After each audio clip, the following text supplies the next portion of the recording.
Hello and welcome back to MechZone.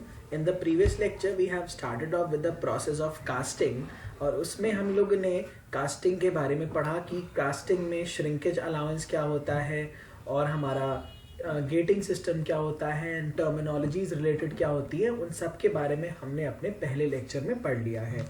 और हम लोगों ने ये भी देखा कि जो हमारा ग्रे कास्ट आयरन होता है उस पर नेगेटिव अलाउंस दिया जाता है, मतलब जो हमारा साइज ऑफ द पैटर्न है it is made smaller as compare to the size of the final casting, क्योंकि जो हमारा ग्रे कास्ट आयरन है since its alpha is negative so it will undergo expansion even on cooling. So वहां पर हम लोग अपना नेगेटिव अलाउंस देते थे।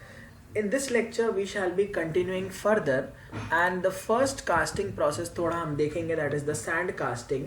अब sand casting के बारे में भी मैं बता चुका हूँ। इसमें दो बॉक्सेस होते हैं, ऊपर वाला बॉक्स होता है कोप, नीचे वाला बॉक्स होता है drag. They are being separated by a parting line और पार्टिंग सैंड से विच इज ड्राई सैंड, बिल्कुल ड्राई होती है। और कोर क्या होता है, core is mainly use to produce the internal hollow cavities. और सब फ्लो का ऑर्डर क्या है, सबसे पहले आपका फनल मतलब आपका पोरिंग बेसिन में जाएगा, फिर स्प्रू, फिर रनर, फिर गेट, फिर कैविटी और फिर राइजर में जाता है। तो राइजर में सबसे लास्ट में आपका फिल होगा। और हमने ये भी देखा था कि riser is actually acting as the reservoir to compensate for the shrinkage. तो राइजर हमारा लिक्विड श्रिंकेज और हमारा सॉलिडिफिकेशन श्रिंकेज दोनों फेजेस में हमारा लिक्विड को सप्लाई करने का काम करता है। और हमने ये भी देखा कि जब हमारा आयरन जब हम बना रहे थे तो पिग आयरन में we were adding certain amount of silicon. So silicon is actually mainly acting as a graphitizer, वो हेल्प करता है ग्रेफेटाइजर की तरह। और graphite flakes are finally converted from BCC to HCP structure. ठीक है, तो पिग आयरन से जब हम ग्रे कास्ट आयरन को पिग आयरन से बनाएंगे तो हम उसमें सिलिकॉन मेनली क्यों ऐड करते हैं, because it acts as a graphitizer. और हमारा जो फाइनल बीसीसी स्ट्रक्चर होता है that would be converted into the HCP structure. ठीक है, और जो ग्रेफाइट फ्लेक्स बन जाते हैं they generally apply larger volume also. और कुछ अलाउंसेस और हैं जिसके बारे में हमें पढ़ना है, वो स्लाइड्स में नहीं है but I am going to teach you. तो सेकंड जो टाइप का अलाउंस है वो हमारा है ड्राफ्ट और टेपर अलाउंस। ड्राफ्ट और टेपर अलाउंस मतलब किसी एंगल पर हमारे इंटरनल सर्फेसेस को टिल्ट कर दिया जाता है। तो internal tapers are requiring more taper angles as compared to the external surfaces. So ये बहुत important point है कि internal surfaces are required more tapering angles as compared to the external surfaces. The internal surfaces will require more taper when compared to the external surfaces, मैंने आपको बता दिया। And this draft or taper is dependent upon the vertical height of the pattern. और ये क्यों दिया जाता है, it is mainly given to easily remove the pattern from the mold and to minimize the continuous contact between the pattern and the mold surface. ठीक है, ये हो गया हमारा ड्राफ्ट और टेपर अलाउंस। नेक्स्ट टाइप का जो अलाउंस है दैट इज मशीनिंग और फिनिश अलाउंस। ये एक्चुअली हमारा पॉजिटिव अलाउंस होता है, क्योंकि जो भी आपको सरफेस कास्टिंग के बाद ऑब्टेन हो रहा है वो हो सकता है डिजायर्ड फॉर्मेट में ना हो। तो उसे डिजायर्ड फॉर्मेट पे लाने के लिए we are machining the surface by using grinding and other broaching और अदर टेक्निक्स।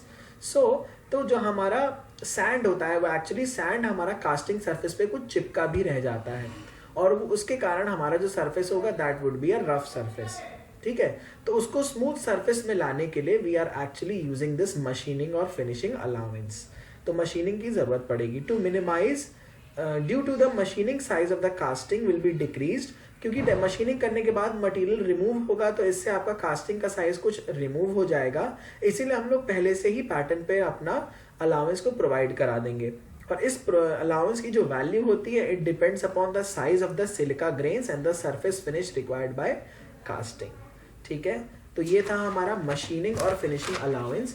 नेक्स्ट टाइप का जो अलाउंस होता है दैट इज शेकिंग और रैपिंग अलाउंस। अब डेफिनेटली आपका जो मोल्ड होगा और जो आपकी कास्टिंग है उसको जब आप सेपरेट करेंगे तो थोड़ा शेक करके थोड़ा हिलाकर उसे निकालना पड़ेगा। तो इसीलिए वी आर प्रोवाइडिंग शेकिंग और रैपिंग अलाउंस। शेकिंग और rapping allowance is actually negative allowance which is provided on the pattern. सिर्फ एक मशीनिंग ही अलाउंस है जो पॉजिटिव अलाउंस होता है, नहीं तो ऑलमोस्ट सारे अलाउंसेस जितने हैं they are negative in nature. ठीक है, जब हम रैमिंग करते हैं, रैमिंग क्या प्रोसेस होती है, रैमिंग प्रोसेस में हम लोग एक डंडी को लेके सैंड को कंप्लीटली रैम करते हैं, उसे दबाते हैं ताकि it completely sticks to the mould cavity. तो रैमिंग के कारण जो हमारा होता है sand, it gets sticked to the surface of the pattern due to its adhesive property. तो easy removal of the pattern के लिए मोल्ड से पैटर्न को इजीली रिमूव करने के लिए some amount of clearance is provided between the pattern and the mould surface, and this can be produced by means of shaking pattern. तो ये होता है हमारा शेकिंग और rapping allowance. The last type of allowance that is provided in case of the casting process is distortion or camber allowance. Actually distortion और camber allowance is zero allowance भी इसे कहते हैं। और ये देखा गया है जो हमारा ड्राफ्ट अलाउंस था वो ऑप्शनल होता है, and it depends upon the vertical height. Draft मतलब जो एंगल वाला अलाउंस देते हैं वो ऑप्शनल होता है, वो चाहे तो आप अलाउ मतलब दे भी सकते हैं, चाहे तो आप नहीं भी दे सकते। लेकिन जो हमारा शेकिंग और रैपिंग अलाउंस होता है, it is a compulsory type of allowance and it is definitely required.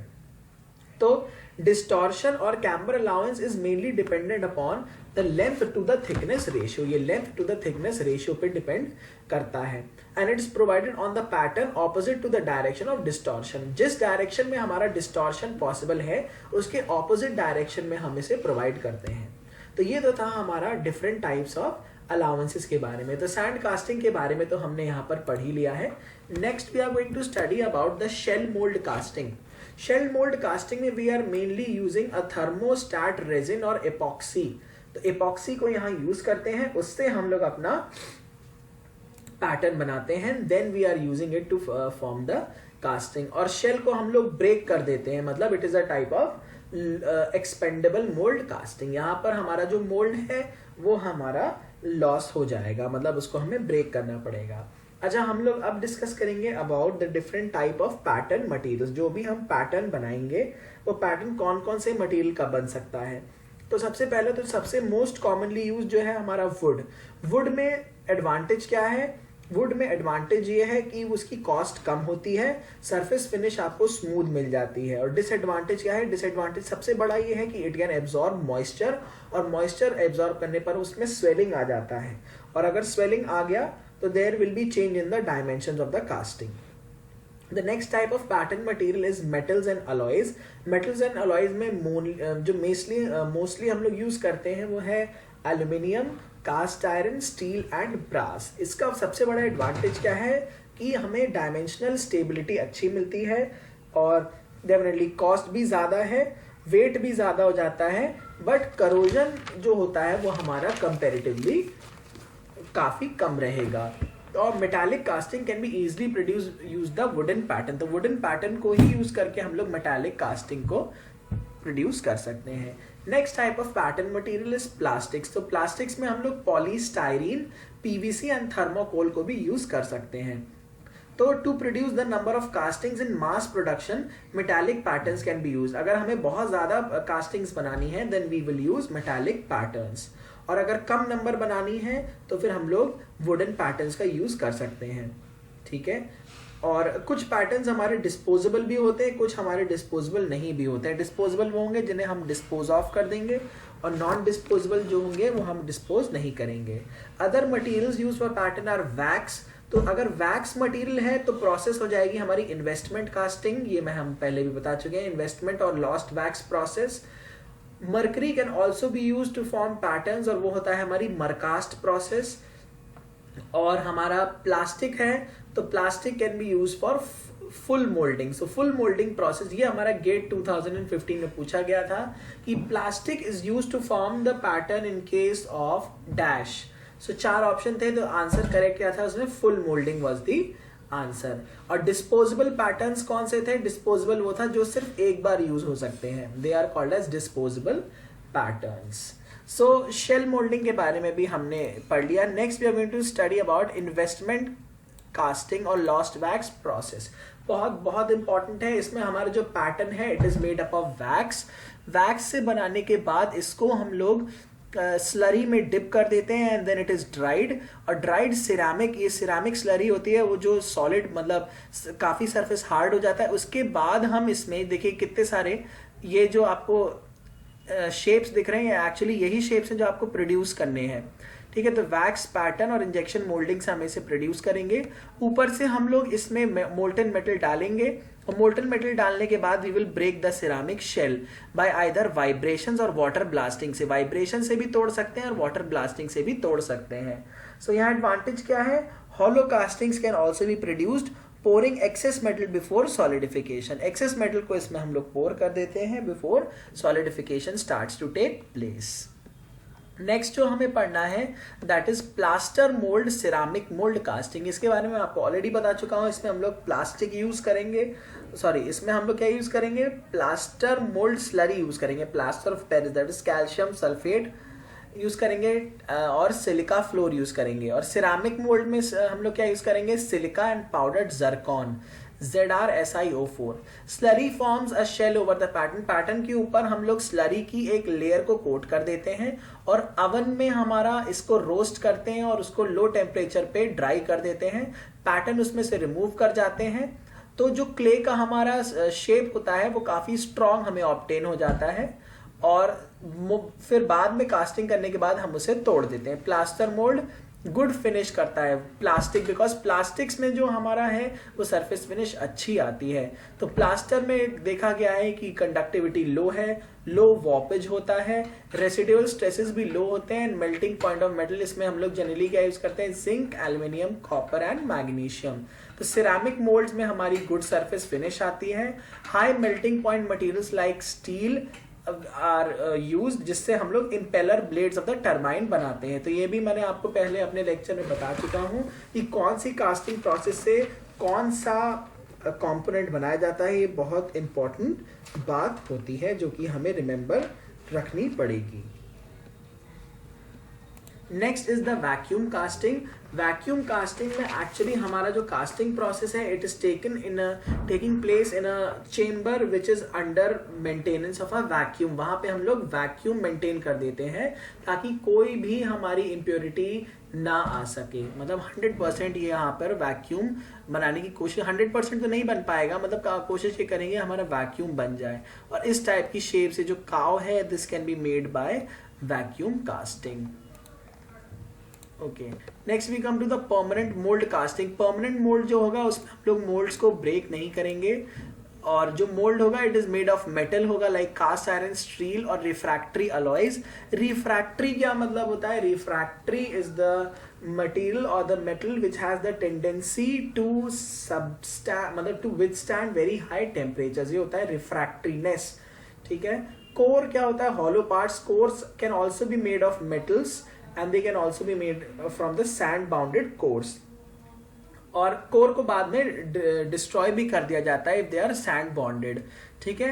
Mould surface is coated with a refractory material. Refractory का मतलब होता है it can withstand large amount of heat और temperature. Spray with lubricant. Lubricant generally graphite को use कर रहे हैं और सिलिका को यूज कर रहे हैं to improve the flow and increase life. Good tolerance, good surface finish होती है। Low melting point materials like copper, bronze, aluminium and magnesium are used here. Next is the centrifugal casting. Centrifugal casting में we are actually rotating the mold at a certain angular velocity about 300 से लेके 3000 RPM से पर centrifuge करते हैं। तो जो हमारा denser material होगा it will be settled at the bottom and the less dense material will be floating above the denser material. So surface finish better होती है along the outer diameter than the inner diameter. Impurities inclusions closer to inner diameter. Inner diameter में ही आपकी जितनी भी impurities होती हैं centrifugation के कारण आपका इनर सरफेस पे ही आ जाती हैं। The next process that we are going to discuss about is the die casting. Die casting के बारे में मैंने आपको बता दिया है, दो तरीके की होती हैं, hot chamber and cold chamber. Hot chamber में हमारा जो टेम्परेचर है चेम्बर का उसको बढ़ा के रखते हैं ताकि जो आपका मेल्टिंग हो रही है वो और इजीली और अच्छे से हो जाए। सो यहाँ पर डाई को क्लोज कर देंगे और उसे मोल्टन मेटल के साथ फिल्ड कर देंगे। प्लंगर की मदद से by means of applying pressure और फोर्स हम लोग उस मोल्टन मेटल को डाई कैविटी में पुश कर देंगे। The metal is under pressure until it solidifies. वो प्रेशर के अंडर उसे सॉलिडिफाई कराएंगे। Die opens, core retracted, plunger returns. Ejector pins push casting out of the ejector die. तो यहाँ पर ये बात याद रखने वाली है कि जो हमारे इजेक्टर पिंस हैं they are mainly used to eject the casting out of the die. और कोल्ड चेम्बर में we are using the high melting point. अब यहाँ पर ये बहुत इंपॉर्टेंट है बात नोट करने वाली कि हॉट चेम्बर डाई कास्टिंग में we are using the low melting point materials and in case of the cold chamber die casting we are using the high temperature melting point materials like copper and aluminium. यहाँ पर हम लोग क्या करते हैं, प्लंगर pushes the, यहाँ पर भी हम लोग फोर्स लगाएंगे लेकिन यहाँ पर हमारे चेम्बर का टेम्परेचर जो है हम बढ़ाएंगे नहीं, it will be as it is. ठीक है, यहाँ पर भी वही इजेक्टर पिंस को यूज करके हमारी कास्टिंग को इजेक्ट करा दिया जाएगा। So metal is under high pressure until it solidifies. अब जैसा कि आपको पता है कि कोई भी प्रोसेस कभी भी 100% डिफेक्ट फ्री नहीं हो सकती। सो कास्टिंग में भी हमारे बहुत टाइप के डिफेक्ट्स होते हैं। डिफेक्ट्स का कॉज जो होता है it may be the human cause और it may be because of the process itself. So अब यहाँ पर हम डिस्कस करेंगे what are the various defects in case of the हमारा जो कास्टिंग है। लेकिन उससे पहले हमारा थोड़ा सा डिस्कशन जो रह गया है वो रह गया था हमारा सैंड के बारे में। तो 3 टाइप के एक्चुअली हम लोग सैंड यूज करते हैं, ग्रीन सैंड, ड्राई सैंड और हॉट सैंड। तो ग्रीन सैंड का मतलब है जो मोल्डिंग सैंड है it is containing water and it is freshly prepared, तो इसीलिए उसको कहते हैं ग्रीन सैंड। ग्रीन सैंड का मतलब बिल्कुल भी नहीं है कि उसमें घास या हरी भरी कोई चीज होगी। It is called as green because it is containing moisture and it is freshly prepared. और जो ड्राई सैंड होती है, dry sand is obtained by evaporating the evaporating the moisture from the sand and it will become dry and the strength of the mould is stronger. इसमें mould की strength जो होती है अच्छी हो जाती है। और नेक्स्ट टाइप की जो हमारी सैंड है दैट इज हॉट सैंड। अब हॉट सैंड में एक्चुअली होता क्या है, जब हमारी सैंड जो है वो लिक्विड मेटल के कांटेक्ट में आएगी तो उसका टेम्परेचर जो है वो और ज़्यादा बढ़ जाता है। और ज़्यादा अगर उसका टेम्परेचर बढ़ जाएगा then it will become hot and the strength of the mould is called as hot strength. तो वो सैंड हो जाएगी हमारी हॉट सैंड। अच्छा, मोल्ड की जो हार्डनेस होती है वो it is actually measured in terms of number, that is mould hardness number. और मोल्ड हार्डनेस नंबर की वैल्यू 0 से लेके 100 के बीच में होती है, वेयरएज एवरेज वैल्यू जो होती है वो 60 से 80 के बीच में होगी।